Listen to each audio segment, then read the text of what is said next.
Gentlemen, quiet, please. Gentlemen, quiet, please. Stand by.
Good afternoon. Good afternoon. Good evening.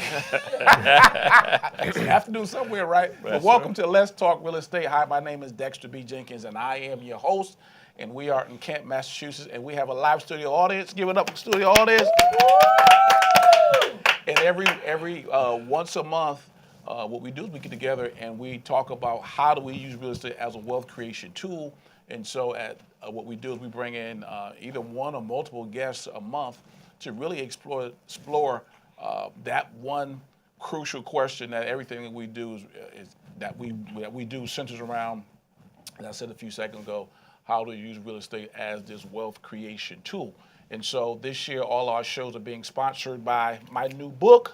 If you don't get it, I'm going to get you. It's actually coming out of hardcover in the next couple of weeks, but it's the Real Estate Wealth Creation Blueprint, Keys to Overcoming Fear, Lack of Money, and Experience to Possess the Land. And so, my heart in that book is really for two things. Is number one, to get you hyper-focused on you creating wealth. I don't know if you're sensing it, but you need to get serious about making money. I'm not in church, but I could say amen on that one. You need to get real serious in this economy and what's going on about you take care of you and your family and creating wealth. And then the other big theme of that book is I want to show you how to use real estate as one of the tools to do that. And so, like I said, we'll be talking more about that. Then also we have our Real Estate Creation, Wealth Creation Summit coming up. That's on April 4th and 5th. So we are less than 60 days away from that. And so, listen, take the day off. People say, it's 2 days. Yeah, it's 2 days.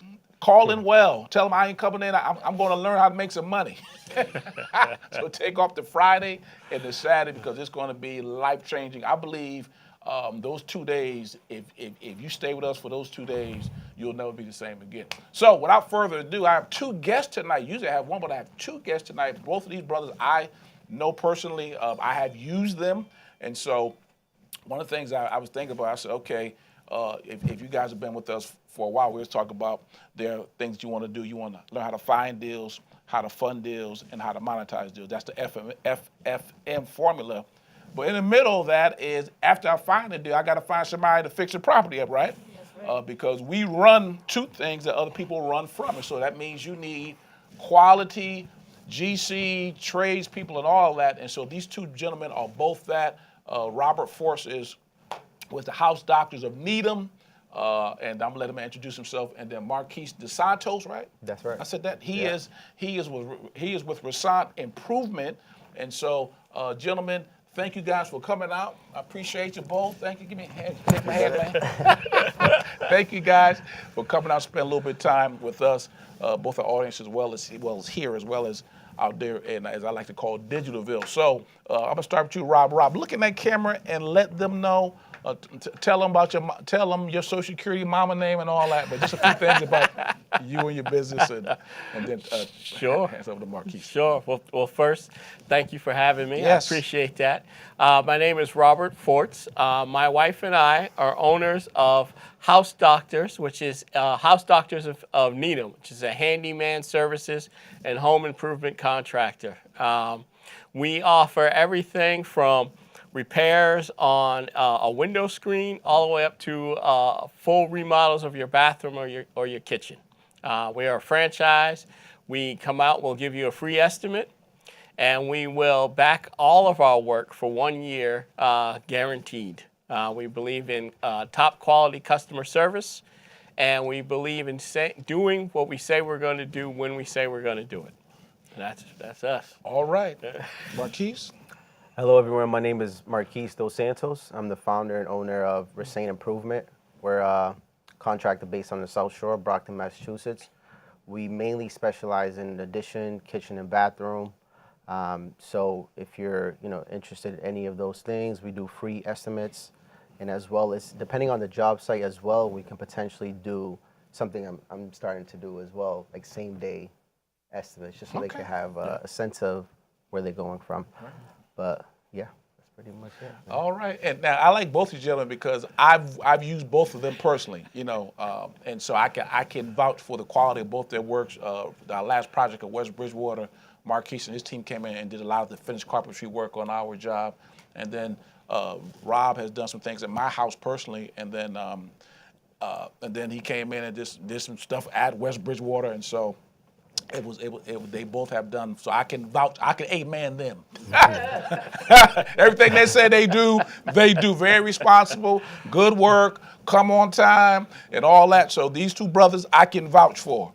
But I want to have a general conversation just around general contractors, handymen, what are some good practices and so on and so forth. So I'm just going to throw it out there. You guys can jump in where you want to as far as who wants to handle it. So first question I got here is,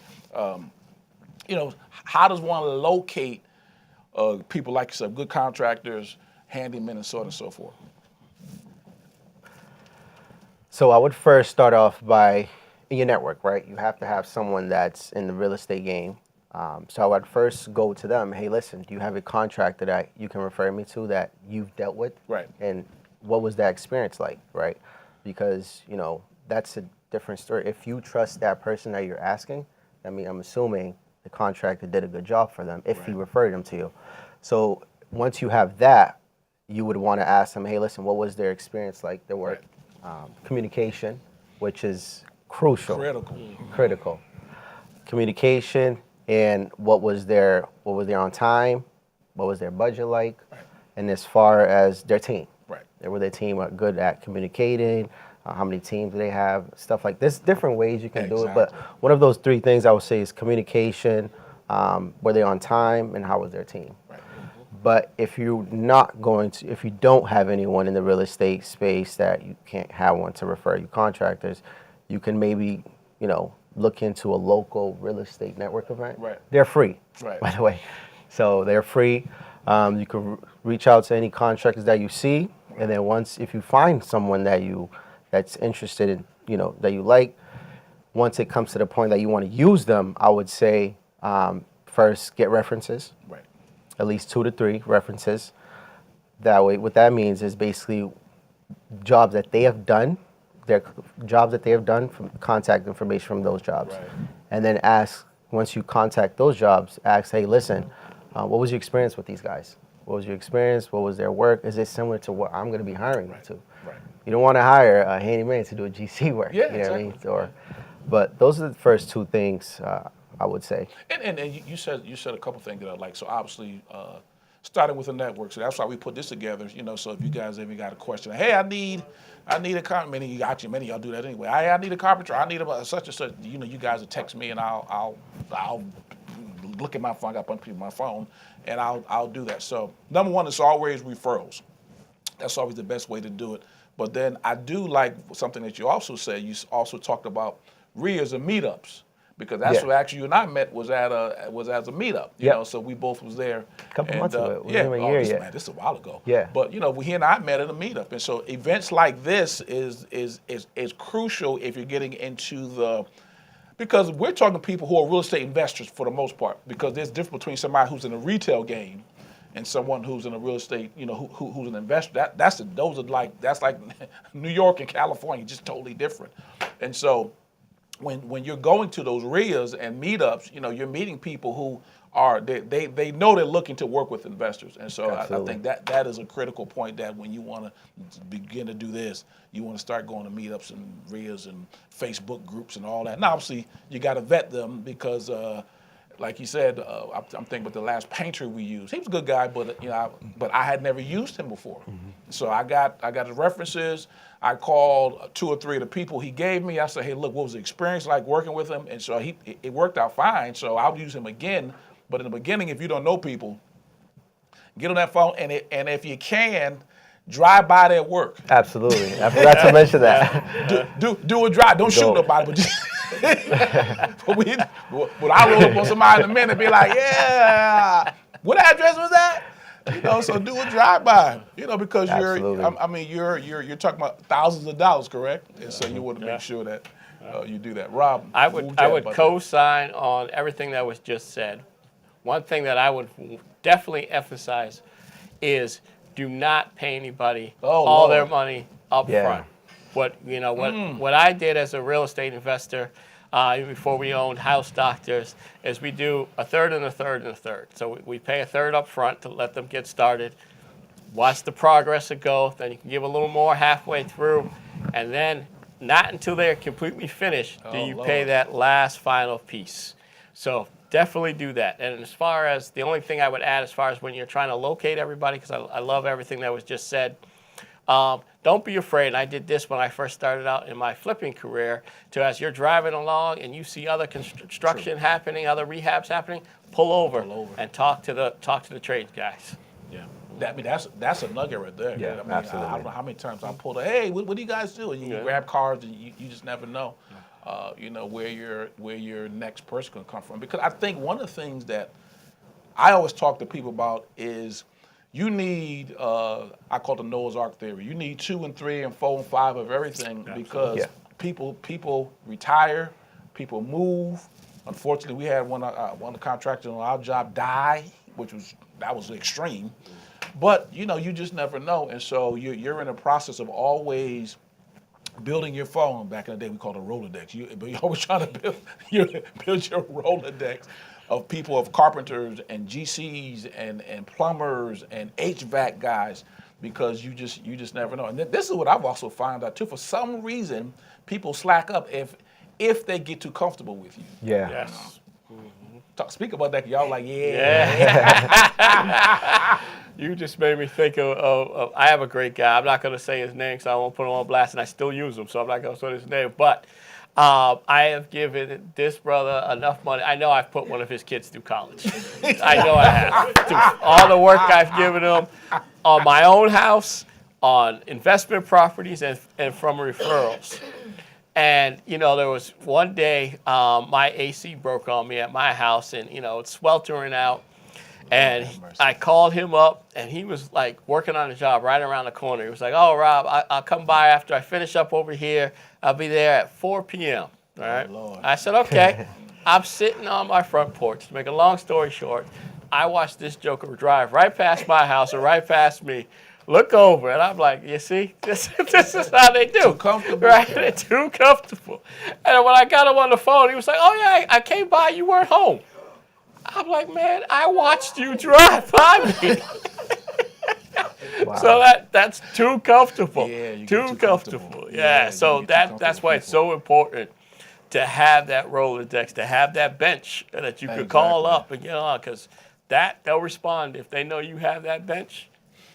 You'll get a lot better response. And I think you have to, even though you want to be friendly and have friends, this is still business. Absolutely. Because you're really looking at, even we're talking about bidding jobs and all that. Sometimes the person that you like, their bid may be higher. Yeah. And if my job as a real estate investor is to keep as much money in my pocket as possible, just because I like you, I ain't gonna go with you if your bid is higher. So I think just those type of things. If you and I still can be cool, but you ain't getting a job. Absolutely. And you being comfortable saying that something else came in. Now I'll give you the opportunity to match it. And I also know that different people will work for different prices. That's just it's been my experience. And you never want to get to a point where you're shortchanging people where they can't stay in business.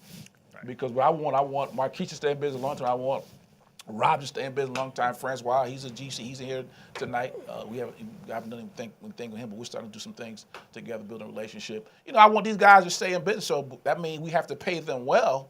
But then also, I got to stay in business. Yeah, absolutely.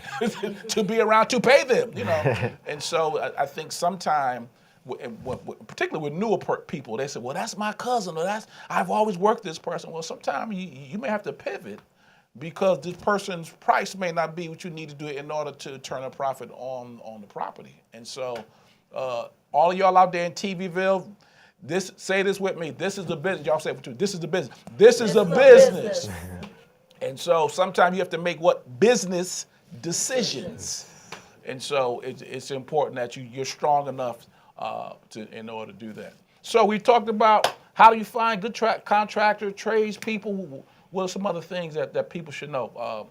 Rob definitely talked about, and I think both of you guys talked about not giving people money up front. I don't know how many horror stories I've heard of people. I gave them all the money up front. I'm like, what type of tomfoolery is that?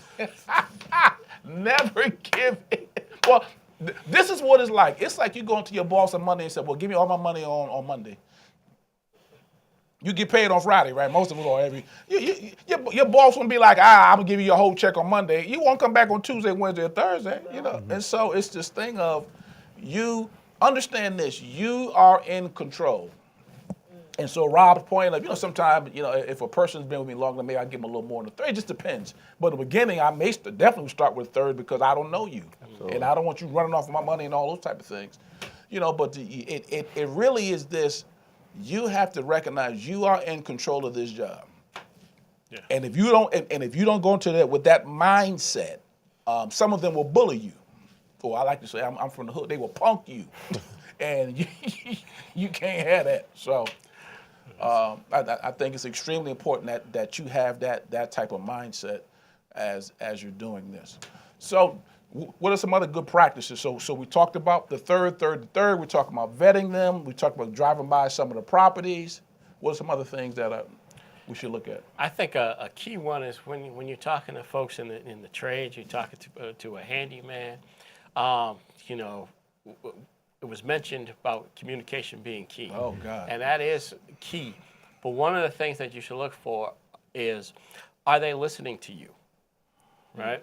And are they hearing you? And are you talking more than they're talking? I think that is so key. So what we try to do in my business is we really want to hear the client. We want to hear everything that they're feeling, what their goals are for whatever the project is we're working on. One of the things I asked them, and then I just list them, and I was like, what is the most perfect outcome on this project for you? And then I just listened.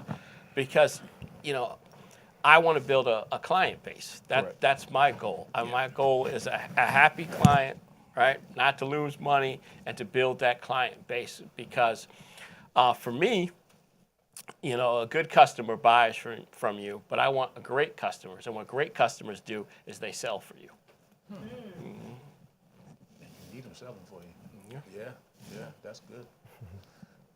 I'm glad you said listen. Yeah. That's crucial, because you can, let's say you meet someone in person, just by communicating back and forth, just him listening, or she, or whatever, because this contract is too. Yeah, exactly.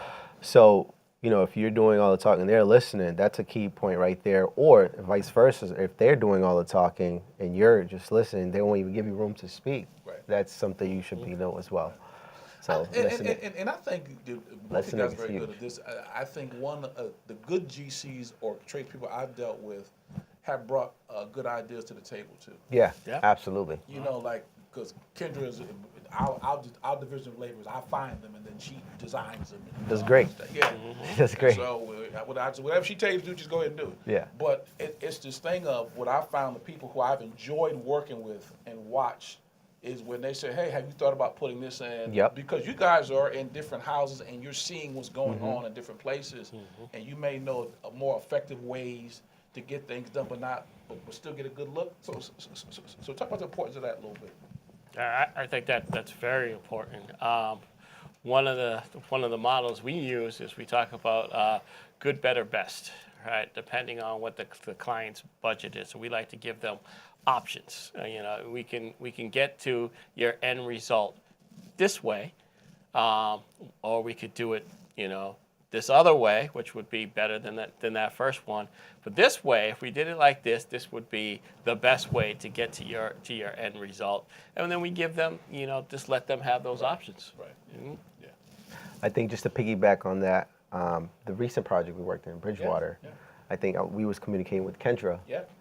I forget. I don't know if it was a bathroom tiles or something like that.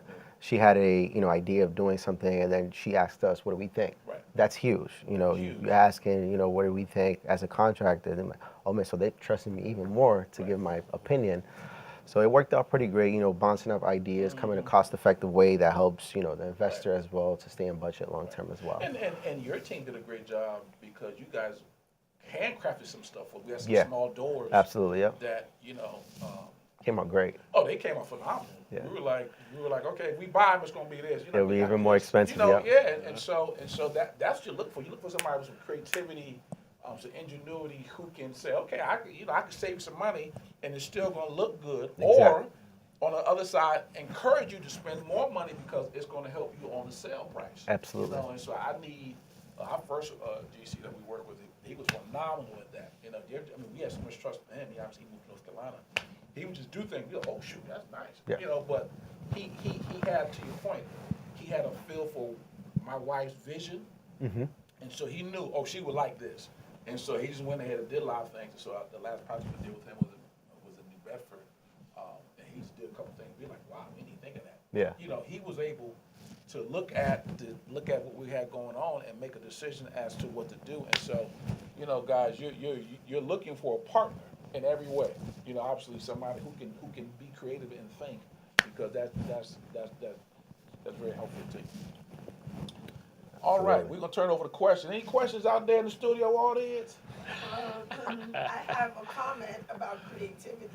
I think that is so key. I'm always gonna go with the creative contractor because I find they just, you can have a plumber and you can have a creative plumber.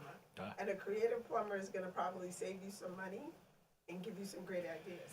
But my question is, in terms of the plans for a project, who is the person that's supposed to get the plans? Meaning, print them out, right? So I had a contractor. I told them, this is the job, emailed them the plans. One of them went on his own, printed them out, and took a look, walked around. The other one told me, oh, you need to go to Kinko's or FedEx and print this out and give it to me. What's like the proper etiquette for that? You mean like an architectural plan? Yeah, like one person just, I told them both, this is the job. Sent them both the email of the plan. New construction? Yeah, well, just a renovation, adding Okay. some bedrooms Got it. downstairs and everything. And one of them just went on his own and printed it out and met me at the property. And the other one said, oh, you need to go print this out for me and give me a copy so we can walk through the project. And me not knowing the proper etiquette, I was a little bit like, why do I have to print it out for you? Why wouldn't you? And then the other guy just did it on his own. He didn't ask me. He did end up getting the job because I worked with him before and I liked him, but the other one kind of left me a little salty. So I'm just wondering, what do you guys think about that? Okay. I can answer that. So in that situation, if you have an architectural plan and you're doing a full gut or new construction or wherever it may be, you obviously want to have a blueprint, like an actual plan yourself. You can have 2 copies just in case, because a regular contractor that just wants to do a quote wouldn't go spend money to pay for a blueprint. Okay. Yeah. But if you have an extra copy, hey, listen, you can use this to see what a sense of idea I have or quote-wise, because when they printed out that paper, how big was it? It was like a normal 8 by. So Or one was it that the paid, he blueprint? printed out the full Was this large before he got the job or after? Yeah, before. Okay, so there's different, Yeah. there's different trades out that's willing to do over and beyond and stuff like that. But you should always have one for yourself, not just only rely on The the email the version? digital. Yeah, absolutely. Okay. It's couple of dollars at Staples, Blueprint. It'll take a couple of while. Yeah, Yeah, definitely. I would say I always wanted it myself when I was, doing a project. I wanted to give it to my guys, but that was just my personal preference to have it. Yeah, definitely have it for yours. Well, and this is what you'll find. Everybody operates a their business differently, and you, like you said, you'll get a sense of people professionalism and all that, and not saying it's not as unprofessional not to do it. It's just that some people, like you said, will go above and beyond. Yeah, and do just those certain little things. that Yep, people not, absolutely. And I think Rob, you said something, or maybe this I heard it underneath what you said. It's this thing of expectations that you have and clearly communicating them, because one of the things that really drives me is, oh my God, they're not calling me back. Or, so one of the things I always ask is, what's your preferred method of communication, whether it's text message, phone calls, and then, as you talk about change orders and all that, a text message, man, you can get, this stuff can get lost, and so you controlling the job and really dictating how you want to be communicated to is and not only how you want to be communicated to, but also times. Don't call me at 9 o'clock at night. Obviously, unless the house burning down, so that's something. But there's certain etiquette that you want to mess around. You want to establish, because that's how you want to do business. And I think a lot of times now we've been guilty of this. There have been times we haven't done that, where we have taken calls all times of the night and all type of stuff. You're like, hold up, I'm eating dinner. Absolutely. It's Sunday afternoon. I don't want to be talking about no blueprint, And so all of those things are extremely important as you're talking about running your business. Okay. I don't know. I didn't do nothing. Did y'all break my mic? All right. Well, I asked another question why you guys are doing this. This is live. Live TV is always good. You don't know what's going to happen. All right. So we've talked about expectation. We talked about communication. We talked about because Marquise did something for us that was a little bit different than we've never done before. So talk about the difference between someone so bidding out a job and you having, say, the materials in it versus not being in it. What's the difference beyond that? What would you recommend? And so talk to us about that. So basically, if an investor was to purchase materials rather than a Yeah, the contractor? investor would. So basically, a better way of saying is, I'm paying you for labor. I'm picking up materials. Okay. Is that a better way to do it? Not a better way to do it? It's your personal preference. What are you guys thinking on that? I would say personal preference. But at that same time, if you're going to pay for the materials, just always be available to take that phone. Yeah. phone tap. That's That's difficult. Yeah, so you always have to be, ready, even if the contract doesn't let you know in advance. Hey, listen, I'm going to go to this amount of store to pick up this materials. Are you available? So if you're okay with always answering calls, even Home Depot, like for example, if you was to do Home Depot, they do text to confirm. So you don't always have to pick up the phone. You can do text to confirm, look at the list. But during those times, just keep in mind those little times that you're wasting to, for having contractors go pick up materials, have to rely on you. What if you don't pick up, something happens? Now you're wasting 24 hours, now you're wasting a whole day. Right. Speed is crucial in this investment world. You can go that route, or if a contractor is putting labor and materials, it's mostly like an estimate as far as like long term for materials. So it's all about preference. Well, Personal and preference, so when a person is So if a contract purchases materials, I think it's better okay. because that way we already know what we need to get. We don't have to rely on you to call you. Right. We just, if we need something, we get it right away. We just have to confirm on certain things that you would like, as far as like, for example, like tiles, or fixtures, and stuff like that. Yeah. Right. So personal preference. It's funny. I have two different hats on right Yeah. now because I'm thinking of myself as someone who Gotta would be have able a to do some client, homework. right, and would Gotta go do some out and homework. get the materials, because it does come down to preference. Some good points were made in that, if the contractor or your trades guys go out and do it, they're going to know exactly what it is that they need and they're going to get. I can think back to my investor hat that I've had on. I can remember going around my properties, my rehabs, and literally picking up nails, right? Because that's money to me, right? Because these guys are just boom, boom, boom, boom, things are done. I'm like, these are 10 perfectly good nails here. That's costing me money. Use these And I'm nails. picking them up. So there's that aspect of it too. But I think as investors, you know, as I grew in my career, as I grew more comfortable in knowing exactly what was needed, then I was more apt to go get the materials and have them ready at the job site for my contractors when they showed up. When there were things that were outside of my comfort zone, I let them just grab it because they know it, like Marquise just said, they know exactly what they need. And there's no calling me up, or any of that back and forth, You got to be willing to take those calls. I mean, not that it depends on what's going on in my life at the time. Yeah. But with that job, there was a lot going on, and then, we have some properties in Connecticut, which many of you guys know, and so the guy did. He just had a whole list of, this is what I need. Went to Home Depot, got it, and I made one phone call, and it was done. So I will say what I'd appreciated with working with you guys and working with him is because I didn't really have a good concept of what things cost. And so I do think at some point it's good for you to get a sense of what things actually do cost. And then, so as you go forward and you're talking to contractors, you're like, hold up, well, this is what X now. Things are sort of going crazy now because we got these tariffs and stuff going on, so who don't know what the heck thing is going to do. Yeah, absolutely. We don't know what things are going to cost. I was in a supermarket today. Eggs was $11. So you just... We just don't know what things are going to cost. Like, buy some chickens. That's your next bit. Buy some chickens. But I do think there is an advantage to you sort of knowing what things cost. Yep. Absolutely. Because you can get a sense of, is this excessive? Is it excessive padding and things? And obviously, like you said, you have to do that because you want to make sure that you don't take a loss. So you got to make sure that you're estimating your jobs right.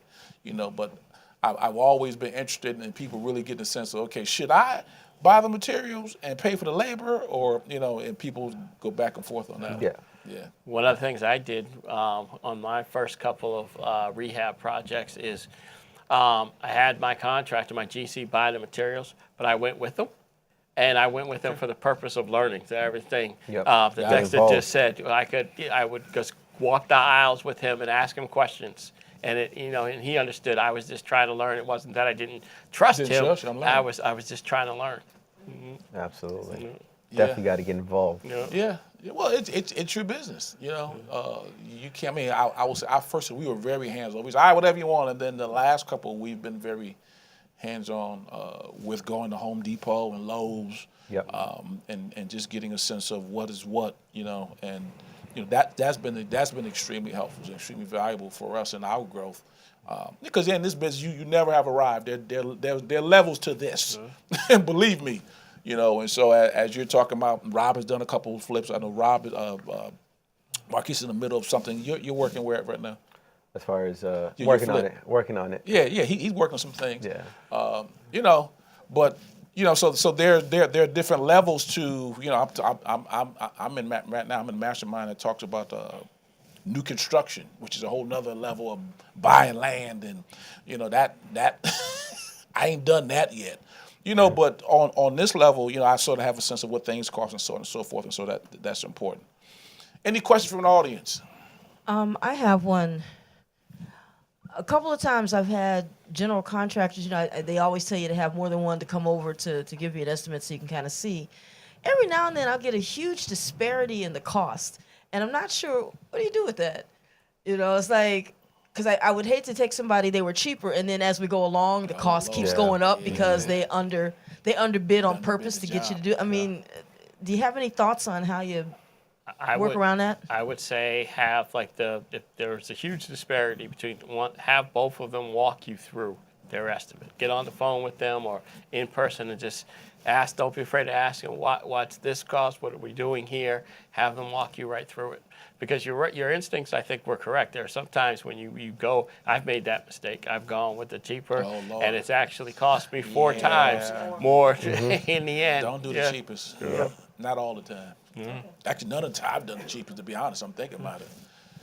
Because in life, you get what you pay for. That's right. And so, I mean, it's just not a saying. It really is the truth, And so if I've done the background work as far as references, and then now it comes down to price, there is a question mark. Why is this bid so much cheaper?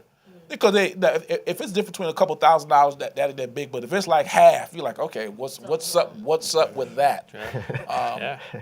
You know, That will tell you a lot, right Yeah. there. That just that interaction. Yeah, One thing exactly. I model is when my daughter was born, she was in the NICU, and that staff was so amazing in that they would sit down and you could fire any question that you had to them, and they would sit there and answer it. And that not being afraid to answer your question builds so much confidence Right. in you. So if you have a contractor and you're firing questions at them and they're relaxed, they're not tense, they're just answering you, that's good. Tell you a lot. yeah. My question is in regards to contractors. I haven't had good luck with contractors, with especially as reference to low bids and getting what you could afford, and then next thing you know, it's higher than what it is. I've had those experiences. I know you said vet them, they come referred. Those things are really important, but what can you do? Because what I find, a lot of contractors, I'm a female, I actually am learning, and I know a lot more than they think I know, but they come with these ridiculous estimates, and you'll get 2 and 3, but they're ridiculously more. How do you work through that? I know for me, I just try to look at the cost, like he said, but how do you combat that? Especially being a female and an investor, people, I feel like, try to take advantage. Okay. Yeah. One thing I would do that they probably won't expect, just they're giving you your estimate, you're seeing those numbers. Ask them how much does it cost them on an hourly basis to operate their business. And I think they should be able to fire off that answer real fast. So, for me at House Doctors, it cost me $86 an hour to run my business. So they should be able to come with that answer, and you can use that to get a good sense of how off they are with that estimate, just sort of reverse engineering, if you will, the pricing that they're giving you. Do you kind of follow what I? No, I understand. All right, good. But then we should ask the GC. So since you're already getting two, would you say you're getting 2 to 3 quotes estimates? Okay, But they're all All over the place. all high. all high. They Okay. really shouldn't be. Yeah. Okay. I would first take a look at their experience. How many years they've been in business? That's crucial. How many work they done? If they done anything, that they're working on right now that you can go on site, and also the quote that you get depending on what type of job it is. Because even if it's something that it's low, always you want to be prepared for that unexpected cost, 100%, those unforeseens. At least want to have 10 to 20% on top of your budget. Yeah, always. But to answer your question, it's really comes down to if you're having 3, it really comes down to what you think is the best quote on your eyes and who you felt that more comfortable that answer your questions. Did they listen? Because mostly that price that they gave you can be worth it. You know what I mean? Instead of going someone slow, and if it all comes down, to it's going to be the same thing long term. Right. It's just that you're seeing it. Yeah. Since in the beginning. Yeah. In my opinion. Yeah. And I think Because also everything is high now. everything is is much And higher just than you want to pay. prepare. Number one, Just prepare for yeah, this that's, market. yes, Yeah, that's number one. especially But with the then materials. Yeah, exactly. But I think everything is negotiable. Yep. Absolutely. You got just because somebody puts it's 10,000, 10.5, that don't mean you got to pay 10.5. Exactly. So it's this thing of, can you do it for X, Y, and Z? Because this is what I've done. I've allotted $9,000 for this. Can you do it for 9? And then I've had people drop the price, because, and then we're also talking about volume. So my goal is not to just do this one job with you. It's to do 2, 3, and 4, and 5. And so, okay, if we're going to be in business together long term, hey, I may make a little bit less on this one, but I'll make it up over time. And so one of the things, anybody who quotes a job with me, I let them know, I do this all the time. and I let them know I got a big network. So if they're smart, they're like, ting, ling, ling, ling. Okay, he does this all the time, and he knows people. So, and if I say, hey, look, Marquise came up, well, go talk to him. Most of the time, y'all at least take the meeting. You know what I mean? And so, I think those are some of the ways that you let people, Vanessa, know that for lack of a better phrase, that you got a crew with you. I got a crew. I got people with me. Because I think the female thing comes in to play if they think you're by yourself. Right. That's true. Got it? But if you say, hey, look, I could get people on the phone in a few minutes. I got some of y'all my pastor. I got my pastor. I can call him. He'll come through here, and I got a big crew of people who I can refer you to. And so now they know that you're just not some helpless female by yourself. You know what I mean? And so I just think it really is in your positioning, your language, you seeing yourself as a business owner because that's what you are, and you standing in that strength. You know what I mean? And so that those things help. So, Absolutely. and then my wife, because she does a lot of talking, and then she'll be like, you call, so sometimes if you need one of us to call, we'll call. I'll call people for you, So if we need to do that, that's fine. Just to have a male presence and a male voice on that helps at times. Or I'll just be there and show up. When Della bought her first property, I walked it with her. She had a 3-family in Warwick, Rhode Island. It was good. I would have bought the property. It was a good buy, but I walked it with the inspector. Yeah, so I walked the property, looked at things, asked them questions and all that. And I was like, I put my stamp of approval on the property because it was a good buy. And so you ain't alone. That's right. You got a crew with you. Yeah. Absolutely. Switching gears, so talk to us about Rob, because like you said, you've done some Fliz Marquises in Root and doing his. Talk to us about, like you said, because you've been on both sides. What are some things that you can tell the audience both here as well as out there as an investor? Because you have property, you've done properties here, but you and your wife have also done a new building in Florida. Am I right in saying that? Florida. So they're built in Florida. So share with us some of those things. And so now that you're on this side, but then you're on the other side, what are some things that can help them as they're dealing with contractors and tradespeople? So, so really it was our career in real estate investment that led us to House Doctors and wanting us to get into this space because we saw that there was a gap between some of those small average job size, anywhere from the $800 to $1,200 jobs, that just really were getting left on the table because the GCs and some of the bigger outfits were going after $30,000, $40,000 jobs. So that's sort of how we got into this space. But what I try to do is take everything that I've learned as a investor and as a homeowner, quite frankly, and put it into our customer service at House Doctors. I treat everyone's home like it was my home, and I think about myself as the customer when I approach anybody for any project with House Doctors. What are the things I would be concerned about? How would I like to be treated? So I sort of feel like we have that advantage of both being real estate investors and as homeowners in understanding that perspective and trying to gear all of our customer service around that. So that's why we do the longest it'll take us to get you an estimate is 24 hours.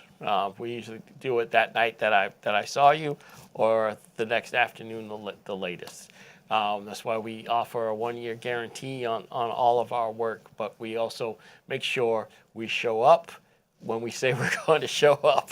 That is key, because I can't tell you how many times I've just been sitting there waiting and waiting for folks, and no one shows up. Yeah. Nobody calls. Try to think. When I'm thinking about the last property my wife and I did was not down the road in Stoughton, and I thought I was being so clever. I had negotiated with the seller. because once you buy that property, the clock starts ticks. ticking. Yes, it does. So before closing, I had negotiated with the seller, can I get access to the property? I'm going to run all my guys through here. I'm going to get my 3 different quotes on everything, and I will be ready to go as soon as we sign and close on this thing. And I can't tell you, the overwhelming majority of those folks stood me up. I'm standing there. I had my whole day planned out, and I'm just there twiddling my thumbs. I think 2 guys showed up out of like 12. So just having that, bringing that perspective to the table. But I do think that one of the things that and we talk about this all the time in the group, is that the reason why we do the things we do, I'll say it like this. Anything that's worthwhile doing, sometimes it's a pain in the behind. Yeah. And oftentimes, when you're in the middle of a job, you're like, why am I doing this? Now, on the other side of it, it's fun, but when you're like in the middle of it, you're like, dude, why did I sign up and do this again? It's almost like you ladies, y'all have a baby one time, you be like, why did I do this? Why am I had another one? Yeah. What was I thinking? I had another child pregnant again? Why'd I do this? Yeah. Oh my God! It hurt the first time. It hurt the first time. I'm doing this again. What's the matter? I should have had a V8. And so, this show is about the nitty gritty. All the stuff, the fixing it. Because if you watch HGTV, oh God, we fixed it, and half hour later I made $100,000. Well, that's TV. But learning how, and it's scripted, learning how to deal with guys like this. Is the nitty gritty of the business, and it's why you're able to make the money that you're able to make. But that's why we always go back to, who are you doing this for? Who is counting on you to win? Because that's what you have to keep in mind. Because like Rob is saying, okay, I blocked out my whole day. I got a wife and a young daughter, and I'm sitting up here in a freaking house by myself, and only 2 out of the 12 people show up. Well, that's aggravation, you know what I mean? And so now there are other strategies that are more hands off. We haven't talked about that, because there are ways you can just you can put money in, because you have to understand whether you want to be because one of the first things we talk to people about, are you going to be an active investor or a passive investor? Mm-hmm. Passive investor, you put your money in, you don't have the time nor the inclination to do anything we're talking about. I'm giving it to somebody like Rob or myself and Marquise, and y'all run with it. Ain't nothing wrong with that. And so it's really just depends on what you want to do. But if you're doing with the things that we're talking about doing, part of learning how to deal with contractors and tradespeople and GCs and handymen, that's just par for the course. And so the thing we're talking about tonight is really trying to keep you in control. Because what people do, one of the mistakes they do, they give up control too easily. One of the ways you give up control is you give them all the money up front. Yep. I gave him $50,000 and he ran off. I'm like, well, why did you give him $50,000? Well, he asked for everything up front. Really? Yeah. And then also, you're not recognizing if it's not going to work, firing people quickly. You can't be afraid to be like, nah, this ain't working, and let them go, because. And we've done that too. You just dragging on and dragging on and dragging on and dragging. Well, I like them. Well, we keep talking about this is a business, and so sometimes you gotta let people know, this ain't working.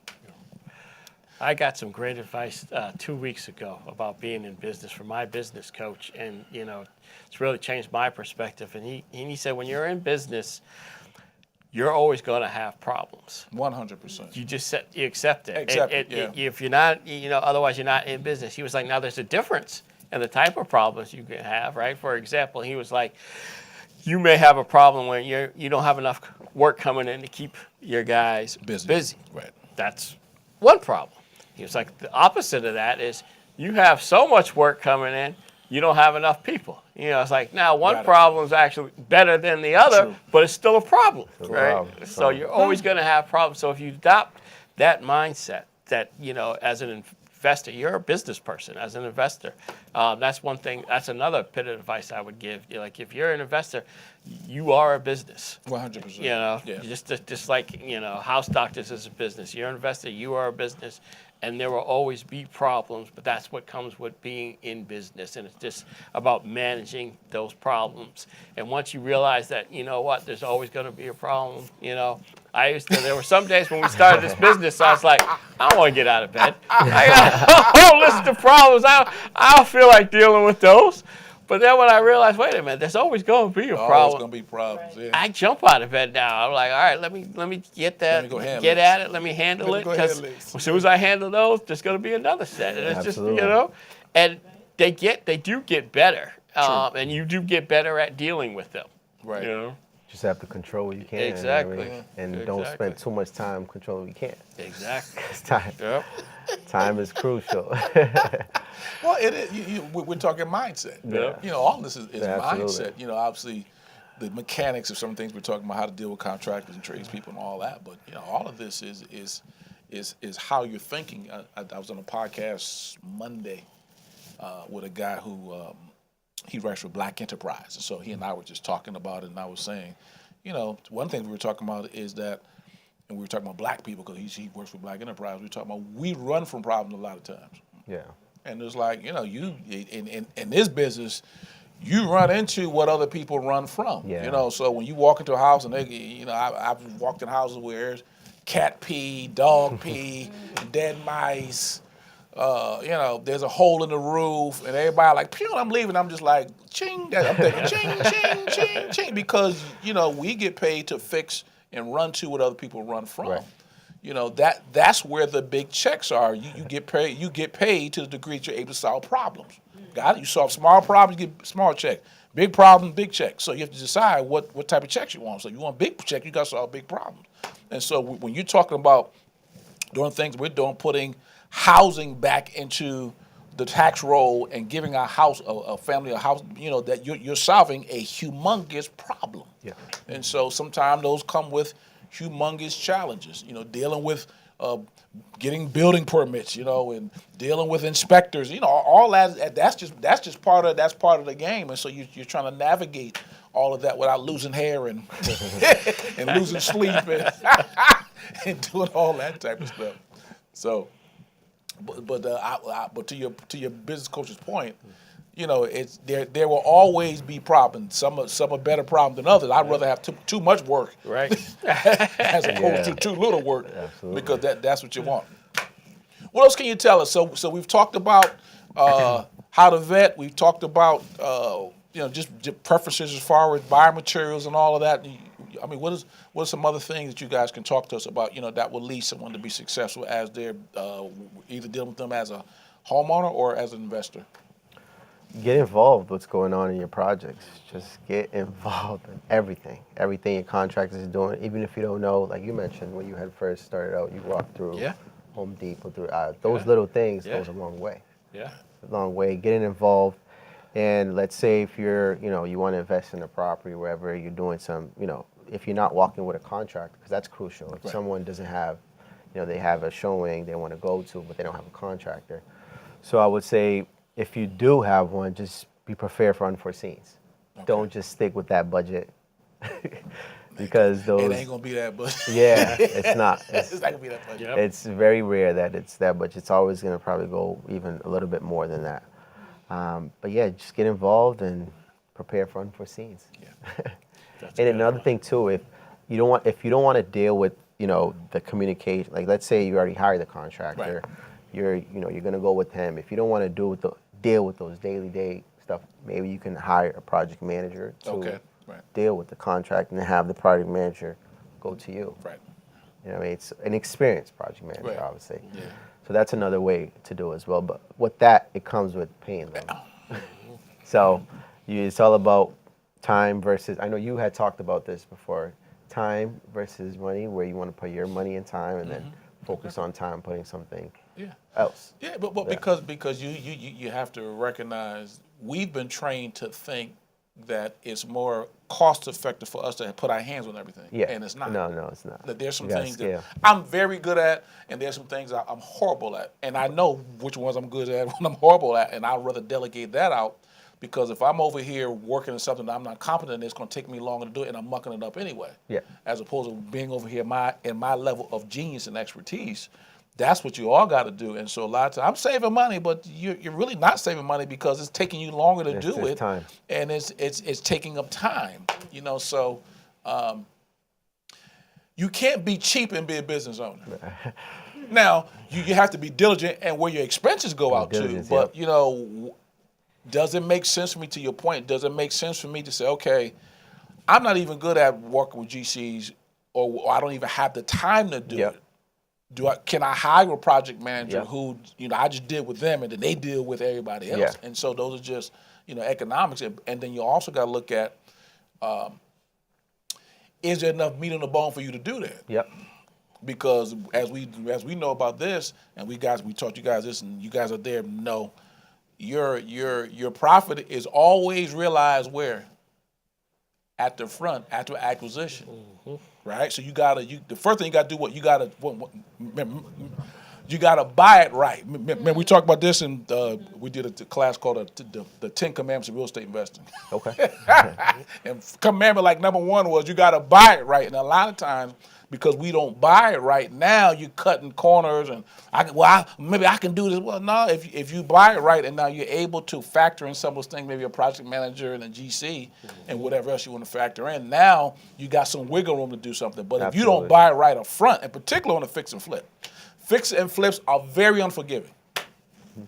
Now on a buy and hold, if you keep it, even if it runs a little expensive, if you keep it long enough, you can get your money back through rents and tax write-offs and appreciation. You can get your money back that way. But on the front end, on a fix and flip, Yeah.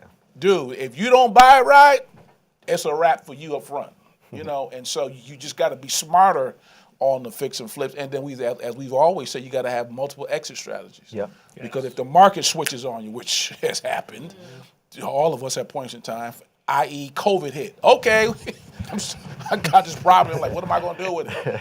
And so these are just factors. And as we're going back to what you've been talking about all night, being a good business person are things that I'm thinking as when I'm buying properties. So, Absolutely. yeah.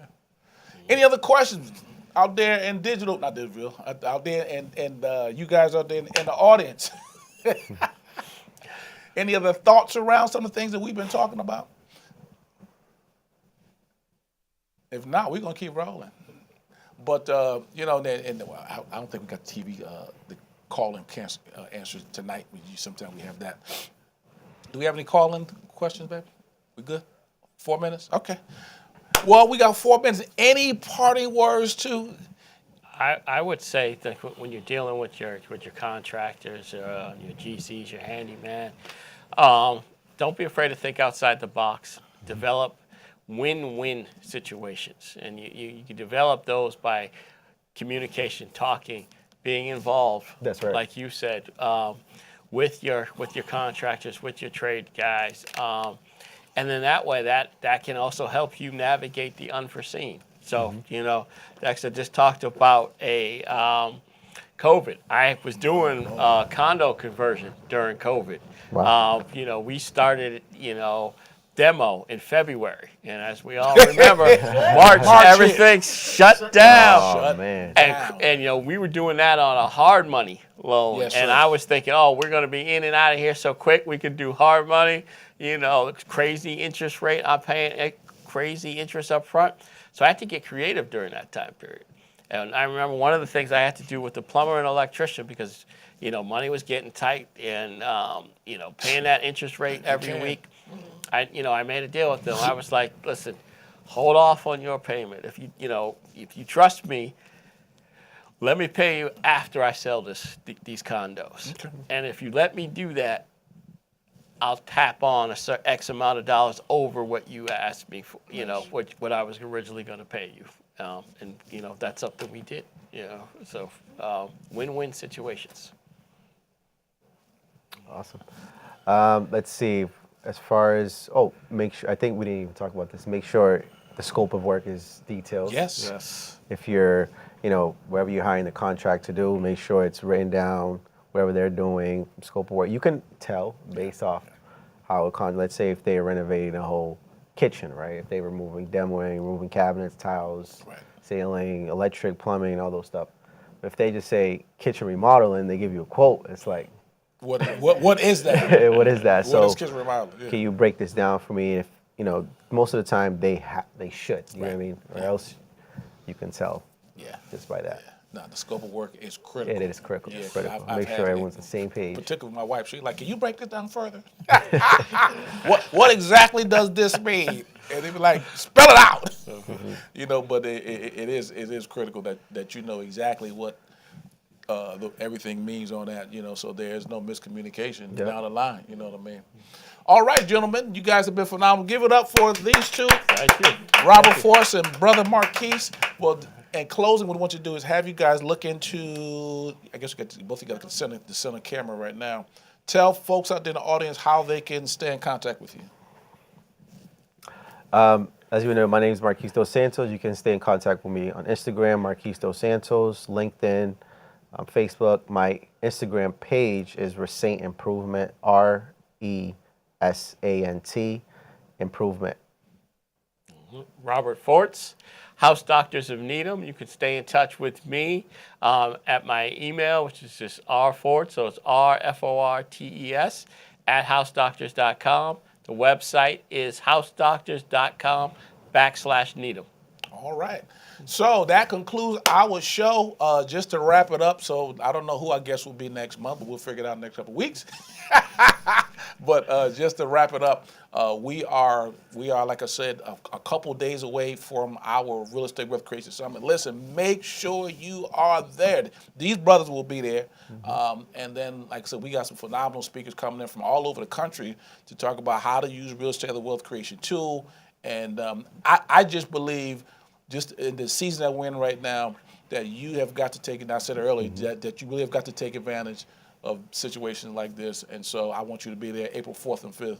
And other than that, we will see you next month. Be blessed. Good night. Good job, gentlemen.